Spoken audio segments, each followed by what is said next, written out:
kind bij vlammen worden. Schezel in zo'n Brussel gaat en komt dan door een heel smal straat. Zeilen met kleine beeldjes stonden de hoofdkaveur en weet te goed. Geruppen al gerood geweest, een beeldje van het mannekepils. Een beetje zo de oude tijd van oorlog had het niet. Toen de vijanden voor Brussel lagen, stenen binnen stad die klonk. Mannekepils, mannekepils. De beladen voor het mannekepils. Er is niet maar beginnen in een uur, is leuk wat hier op tegen vuur en vlammen en ze show vanaf de wal nog onder toe.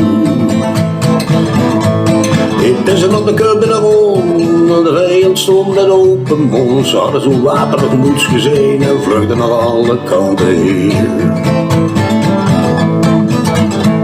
Ja, de mensen klagen naar je moord en gaven voor de stad en bloed. Brussel wordt in dag gewet of weet wie iedereen het weet. Mannekepils, mannekepils.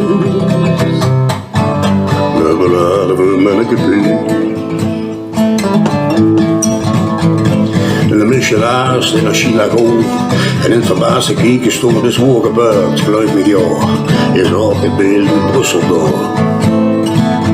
Chinezen menen dat de mannekepils een breuken van de Jezus kinderen is en steken er voor een keer zo aan naar de mensen. Liet ze minnig trouw. De mensen dat geen jungske heden, het is juist wie je spreekwoord ziet. De wereld is dik, skale schiet, een kind dat brengt het dik zien wie. Mannekepils, mannekepils. De beladen mannekepils. Mannekepils.